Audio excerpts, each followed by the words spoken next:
There are battles that decide borders, and there are battles that decide empires.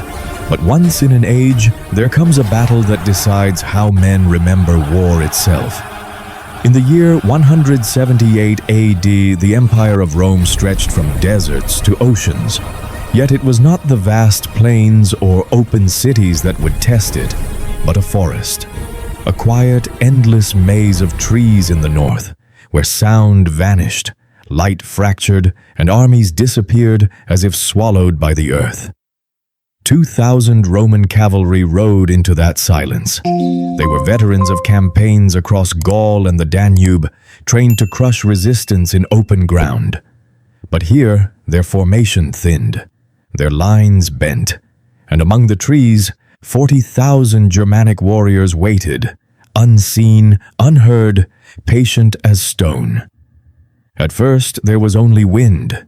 Then came a single horn. Then the forest moved. Leaves shook though there was no breeze. Shadows split.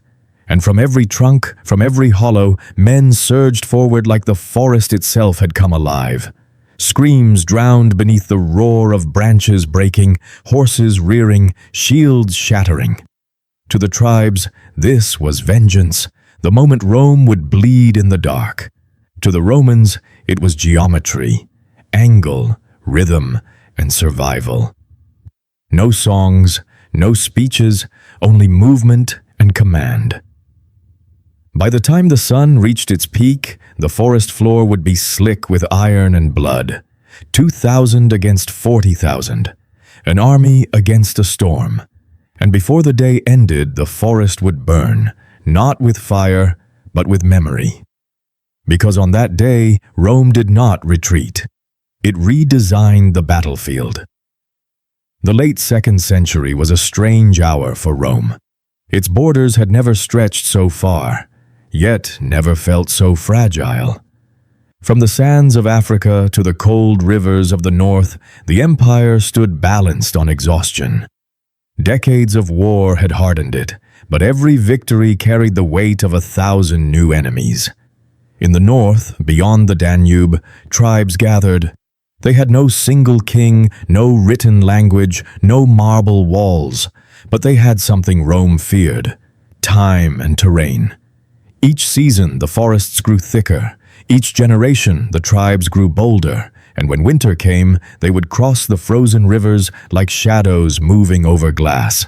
Marcus Aurelius ruled then, philosopher, emperor, soldier. He had spent years fighting along the frontier, watching the line between civilization and wilderness blur. He knew the empire could not rule the forests forever, only endure them. But deep within those woods, a storm was forming that even he could not see.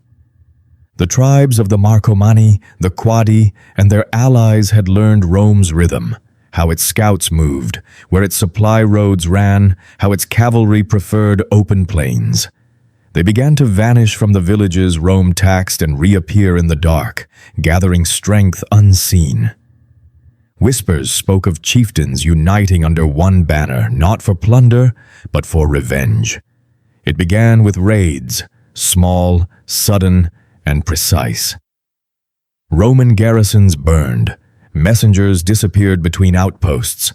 The empire's border fortresses reported movement in the fog, fires on distant ridges, echoes of horns that came from nowhere and everywhere at once. What had once been quiet frontier became a living border of fear. To the Senate in Rome, these were distant concerns, another northern disturbance, soon to be crushed. But to the men stationed along the Danube, the silence that followed each attack was worse than the battle itself. Something vast was waiting beyond the trees, and when it came, it would not come as a raid. It would come as a flood. Among the officers assigned to stop it was a cavalry commander named Lucius Flavianus, young by Roman standards, but already shaped by the empire's most disciplined machine. He was no senator's son, no aristocrat. He had risen through the ranks by precision and endurance, not inheritance. He believed in order, in geometry, in the idea that even chaos had a pattern if one studied it long enough. When reports reached him of the tribes massing north of the frontier, he did not ask how many there were. He asked where they would strike, because to him, war was not about numbers. It was about timing. And in the spring of AD 178, that timing would lead him and 2,000 riders into the forest that Rome would later refuse to name. The order came before dawn. Scouts reported movement along the northern ridges, distant fires, scattered tracks, and the faint echo of horns carried on the wind. Lucius Flavianus assembled his riders before the mists had lifted. 2,000 men, light cavalry drawn from the frontier legions, their armor dulled by years of campaign dust. They rode not for conquest, but for clarity, to find what waited beyond the tree line. The forest before them was older than Rome itself. Its canopy was so thick that sunlight seemed to dissolve before touching the ground. Fog clung to the roots like smoke from an invisible fire. For soldiers bred on open fields, the silence was suffocating. They could not see 20 paces ahead, and yet they felt watched from every direction. Lucius rode at the front, his expression unreadable beneath the iron cheek guards of his helmet. He had studied maps that no longer matched the land. Rivers had shifted, clearings had vanished, and whole villages had disappeared without word. Each mile they advanced, the air grew colder, heavier. It was as if they had crossed not a border, but a threshold. By mid-morning, the columns stretched thin. Sound carried strangely. Orders whispered at the front arrived at the rear as echoes. Shields brushed against tree trunks. Hooves sank into mud. Every noise became amplified, every breath a signal. More than once the line halted when a horse shied at shadows. The men were disciplined, but even discipline bends under the weight of uncertainty. Then came the first sign. A Roman standard, half buried in the dirt. Its cloth shredded, its eagle blackened with age. No bodies, no weapons, no footprints. Only that emblem, a warning from silence itself. The forest had swallowed others before them. Flavianus ordered the column forward. They could not retreat, not without knowing what waited ahead. He sent his flanks wide, riders weaving between the trees in pairs. Trumpets remained quiet. Every sound could betray their position. The deeper they moved, the more the forest changed. The trunks grew thicker, closer together, twisting like pillars in a collapsing hall. Mist drifted low, curling around the horses' legs. The smell of resin and damp earth filled their lungs. It was not the scent of death. It was the scent of distance, of something ancient reclaiming space. By noon, they reached a clearing where the ground sloped downward into a shallow basin. Flavianus halted. The silence here was absolute. No birds, no wind, no insects. Only the faint rhythm of the horses breathing. It was here he realized the truth. The fog was not natural. It was smoke, drifting from unseen fires deeper within the trees. He turned to his centurions, voice low but sharp. "They are close," he said. "Too close to wait." And with that, the order spread through the line.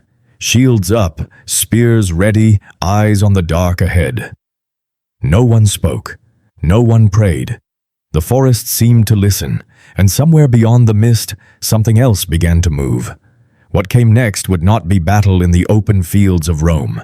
It would be a reckoning fought in silence, under branches that hid the sky.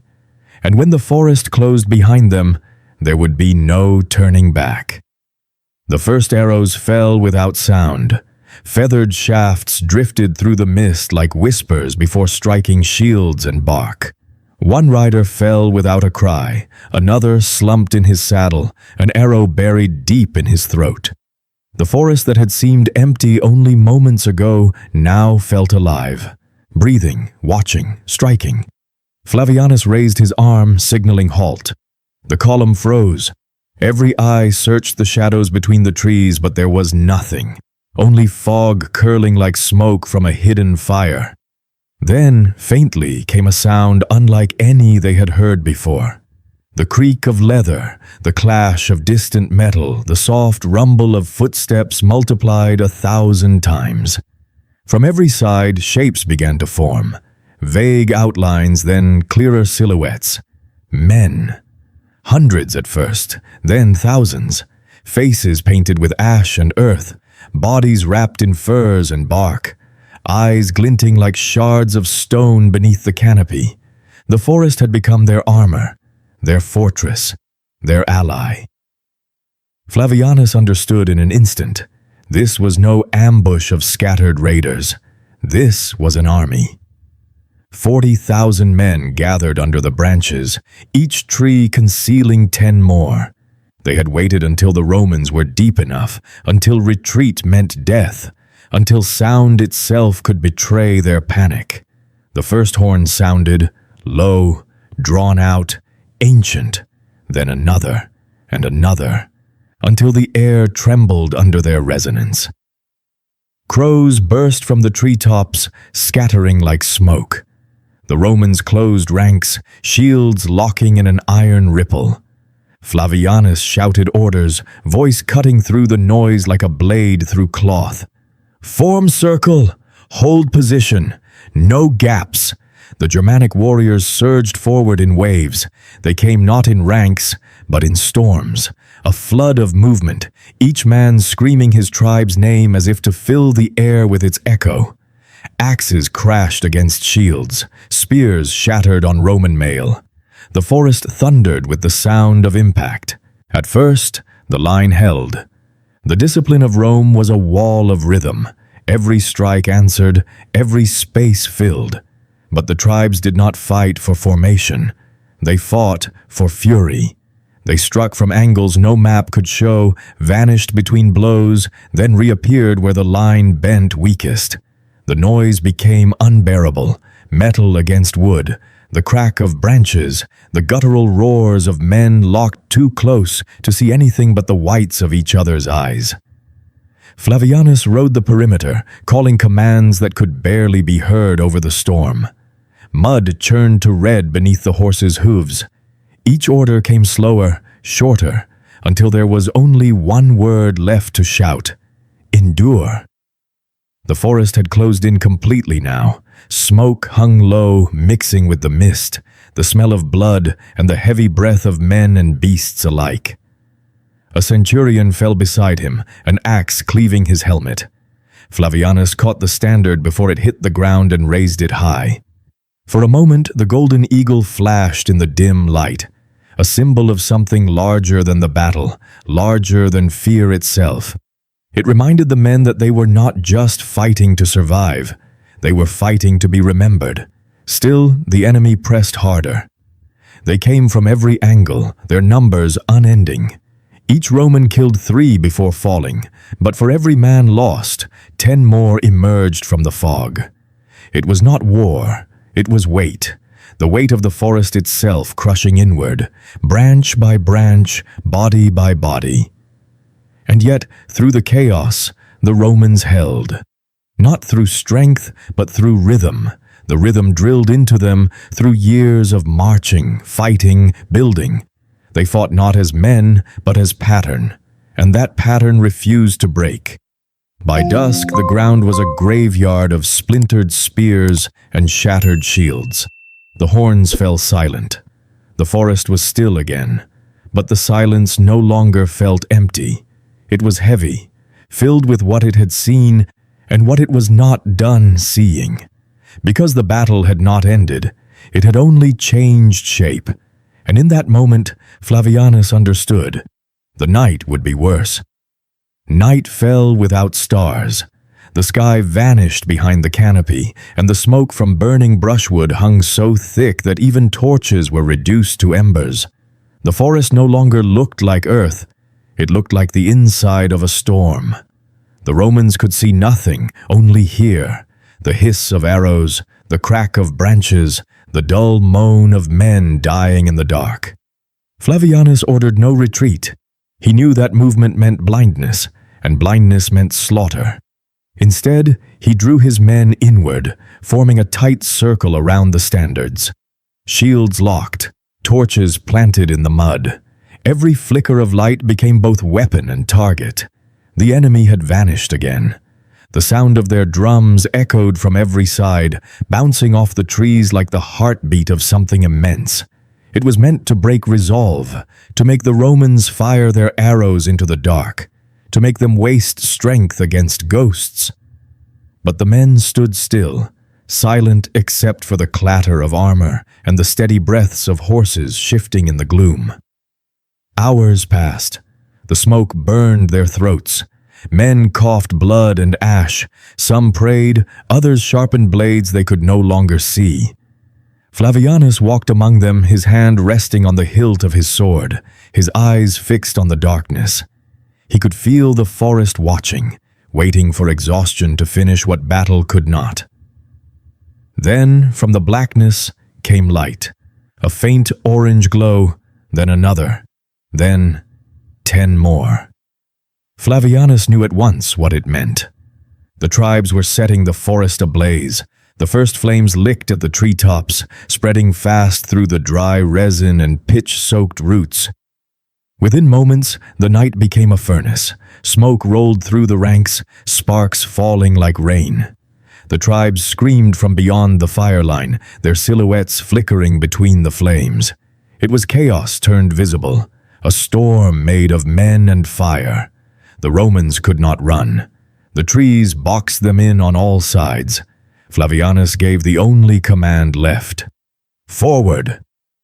2,000 riders broke from the circle and charged straight toward the glow. They rode not away from the fire, but into it, through smoke, through flame, through the enemy lines gathering behind the blaze. The forest exploded into motion. Shadows became bodies. Sparks became arrows. The clash of iron and flesh merged with the roar of burning wood. Flavianus led the charge himself, his horse foaming, armor glowing red in the heat. He cut through the first line of warriors before they realized the Romans were not fleeing, but attacking. For every yard gained, another man fell. But the momentum grew. The Romans fought like fragments of the same machine, spears thrusting in rhythm, blades rising and falling with mathematical precision. They could not see one another, but they could feel the pattern, the same pattern that had built roads across continents, that had shaped legions into walls of moving iron. When the fire reached its height, it illuminated what words could never describe. 2,000 men riding through a burning forest, smoke trailing like banners, their silhouettes outlined against a sky of flame. It was not victory. It was defiance carved into light. By midnight, the flames had consumed everything. The tribes fell back, unable to tell where the Romans ended and the fire began. The forest that had swallowed armies for generations was now unrecognizable. A glowing sea of embers, trees collapsing one by one like towers in slow ruin. Flavianus reined his horse at the center of the clearing, ash falling like snow around him. His armor was blackened, his eyes red from smoke. Half his men were gone. But the circle still stood. The eagle still rose above the ruin. The forest had moved against them, and the Romans had moved back. When dawn came, it was not light that filled the forest. It was smoke. The sun was only a pale disk behind the haze, and the air trembled with heat rising from the ashes. The ground was black, littered with the shapes of trees turned to spears and men turned to shadows. But the Romans were still there, tattered, bloodied, alive. Flavianus rode among the survivors. 2,000 had become barely 1,000. The rest were gone, lost in the fire, the darkness, or the crush of bodies in the night. But what remained was no longer a cavalry. It was something harder, the pure, stripped geometry of survival. He gathered what men he could and formed them once more into lines. The forest around them was unrecognizable. The smoke had burned away the mist, revealing open ground where the enemy had once hidden. For the first time, the Romans could see. And what they saw was movement. Thousands of figures scattered across the slopes, the remnants of 40 tribes now trying to regroup. The Germanic host had suffered too. The fire that had been meant to consume the Romans had devoured their own flanks.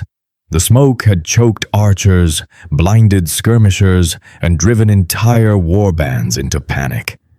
Flavianus saw his chance. He had not come north to die in the woods. He had come to show that even in chaos, Rome could still calculate. He raised his sword toward the ridge where the enemy gathered. "Advance," he said, not shouted, not pleaded, declared. The word moved through the ranks like a command written in iron.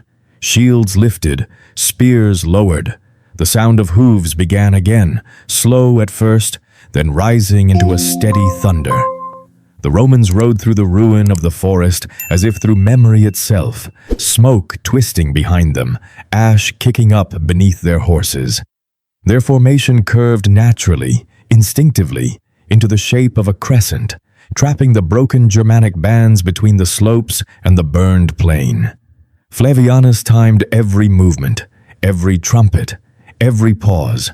He struck not for fury, but for rhythm. His cavalry moved like an equation being solved in motion. When the first clash came, it was not the chaos of the night before. It was order meeting disorder. The tribes fought wildly, charging in small groups, howling through the smoke. But the Romans cut through them with precision, their spears finding gaps, their shields overlapping like bronze wings. Every rotation of formation, every turn of the horse was measured. Where the tribes pressed hardest, Flavianus shifted his line. Where they broke, he widened it. The forest had taught him that victory did not come from strength. It came from alignment. The battle turned quickly. What had begun as defense became pursuit. The tribes fell back through their own dead, slipping on the blackened ground. The fire that had once hidden them now betrayed every movement. For the first time, Rome owned the terrain. By midday, the resistance shattered. The remaining warriors fled north, their banners torn, their horns silent. No one pursued. Flavianus reined his horse at the edge of the field, watching them vanish into the smoke. He did not celebrate. There was nothing to celebrate. He simply exhaled, a sound halfway between exhaustion and disbelief. Around him, the survivors gathered. They stood in silence, the forest crackling softly in its own ruins. No one spoke of victory, no one raised cheers. They had not won a battle, they had endured one. And as the wind shifted, scattering ash across the clearing, Flavianus looked to the blackened trees and said quietly, "This was never their land or ours. It belongs to the fire now." When the sun finally broke through the smoke, it did not feel like morning. It felt like aftermath. Light touched the ashes and turned them gray, softening what the night had burned black. The forest that had swallowed armies now stood stripped and silent, a skeleton of what it had been. There were no banners, no horns, no cheers, only the faint ring of cooling metal and the slow steps of horses moving through mist and ruin. Flavianus dismounted without a word. His sword hung at his side, its edge dulled, its weight heavier than before. Around him, the survivors moved quietly, gathering the wounded, counting the living, not daring to speak the number of the dead. Some stared into the smoldering horizon, as if trying to remember which direction home had been. Others simply knelt, heads bowed, armor steaming in the morning chill. The battlefield stretched for miles. A field that had once been forest, now carved open by war. The bodies of men and beasts lay together, indistinguishable beneath the ash. No victory songs would be written for this day. There would be no triumphal procession, no emperor's praise, no poet's verse. Rome had not conquered the forest, it had survived it. Flavianus walked until he reached the edge of the burned clearing. There, half buried in the soot, he found the shattered remnants of the standard. The eagle bent, the pole blackened, the cloth burned away. He knelt and lifted it carefully, brushing ash from the metal. Even in ruin, it gleamed faintly in the pale light. He planted it upright in the ground, a gesture more of respect than of triumph. The men nearby saw it and stood straighter. No words were spoken. None were needed. The forest wind returned at last, cold, steady, carrying the smell of charred pine and wet earth. It moved through the trees like memory, whispering through the branches that still stood. In that sound there was no victory, only endurance. By midday, the survivors began their march south. They carried no trophies, no spoils, only silence. Behind them, the forest smoldered in slow collapse, each fallen tree marking the line between two worlds, one of chaos, one of order, both scarred, neither untouched. As the column disappeared into the haze, Flavianus looked back one final time. Smoke rose in thin spirals from the horizon, twisting like signals to the gods. He did not believe they were watching. He did not need them to. Because the forest had already judged them, not for their strength, but for their persistence. 2,000 had ridden in, less than half would return. But their stand had carved a new boundary in the empire's mind. Not a border on a map, but a memory burned into its bones. Long after names faded and cities changed, the story would remain. How 2,000 men turned a forest into a battlefield, and how Rome learned that even in victory, there are places it can never truly conquer. And when travelers walked those woods generations later, they would swear that sometimes, when the wind moved through the ash, you could still hear the echo of hooves and the whisper of iron cutting through leaves. If this story moved you, share it, so the echo of courage isn't lost to silence. Subscribe to the channel and tell me in the comments which ancient battle still burns brightest in your imagination.